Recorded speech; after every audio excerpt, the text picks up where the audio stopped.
Կոռուպցիայի կանխարգելման հանձնաժողովն աշխատելու է հայտարարագրերի վերլուծության ռիսկային չափորոշիչներով։ Սահմանված ցուցիչներով կառանձնացվեն ռիսկային համարվող հայտարարագրերը։ Դրանց վերլուծությունն իրականացվելու է ավտոմատացված գործիքի միջոցով։ Նոր համակարգը նախատեսվում է ներդնել 2026 թվականից։ Յուրաքանչյուր չափորոշիչի համար 0-ից մինչև 100 միավորային սանդղակում որոշակի միավոր է սահմանվել եւ յուրաքանչյուր չափորոշիչին տրվել կոնկրետ միավոր։ Եթե ընդհանուր միավորների գումարը կգերազանցի 60 եւ ավելի միավորը, ապա հայտարարագիրը կհամարվի ռիսկային եւ կներառվի վերլուծության ենթակա հայտարարագրերի ցանկում։ Չափորոշիչներից առաջինն ընթացիկ տարեկան ծախսերի նվազագույնին մոտ մեծությունն է, որով հնարավոր է գնահատել արդյոք հայտարարատուի ձեռքբերումները հիմնավորվում են նրա եկամուտներով կամ հայտարարագրված այլ տվյալներով, թե ոչ, եւ արդյոք անձի կատարած ծախսերը հիմնավորվում են նրա դրամական միջոցներով եւ եկամուտներով։ Ենթադրենք հայտարարատուն տվյալ տարվա ընթացքում ձեռք է բերել 20 միլիոն դրամ արժեքով բնակարան, բայց ինքը ունեցել է դրամական միջոցներ 5 միլիոն դրամի չափով եւ եկամուտներ 5 միլիոն դրամի չափով։ Այս բանաձևի հաշվարկման արդյունքում մենք տեսնելու ենք, որ իր ստացած եկամուտները եւ դրան գումարած դրամական միջոցները չեն բավարարել, որպեսզի ինքը գույք ձեռք բերի։ Այս դեպքում տվյալ հայտարարագիրը կներառվի համապատասխան ցուցիչի չափով, կներառվի համապատասխան ցանկում։ Եթե տվյալ տարում ստացվում են վարկային միջոցներ, որոնց հաշվին ձեռք է բերվում գույքը, դա եւս հաշվարկվում է բանաձևով, պարզաբանում է Ծատուրյանը։ Բանաձևը ներառում է հայտարարագրման ենթակա բոլոր տվյալները, եւ պարզ մաթեմատիկական հաշվարկով վերջնական արդյունքը, եթե ստացվում է բացասական, նշանակում է անձի ծախսերը եկամտի համեմատ եղել են ավելի։ Հակակոռուպցիոն հանձնաժողովի պաշտոնյան կրկին օրինակով է բացատրում, ինչպես է աշխատելու վերլուծության ռիսկահեն նոր մեխանիզմը։ Օրինակ մի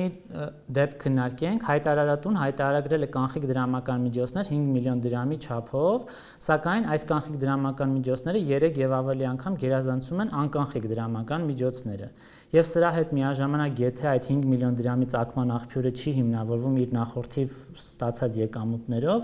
ապա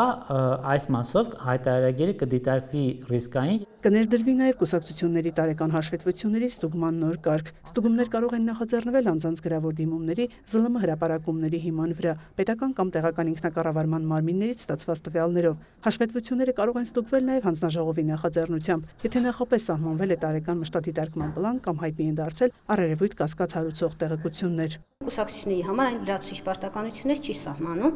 եւ կարեւոր է, որ այս ենթահոնեստական ակտի միջոցով թիրախավորվել են կոնկրետ խնդիրները, որոնք կարող են ի հայտ գալ օրինակ հաշվետվության մոնիթորինգի շրջանակներում, այսինքն երբ համընդհանուր համալիր ստուգում չի տեղի ունենում, սակայն ֆիքսվում են կոնկրետ խնդիրներ, այդ պարագայում սա հնարավորություն է տալիս արդեն ներդրված ստուգման կարգի եւ օրենսդրական փոփոխությունների համատեքստում կոնկրետ սխալի պարագայում հարուցել համապատասխան վարիթ։ Հանձնաժողովից հիշեցնում են կուսակցությունները, որոնք ֆինանսավորվում են բյուջեից, նրանց հաշվետվությունները ենթակային պարտադիր ստուգման։ Նոր կարգավորումը վերաբերում է քաղաքական մյուս ուժերին։ Ունենք մոտ 130 կուսակցություն։ Վերջերս, ինչպես գիտեք, վաղարշաբաթ համայնքում տեղական ինքնակառավարման մարմնի ընտրություններ էր, այդ ընթացքում եւս դիտորդական առաքելություն իրականացնող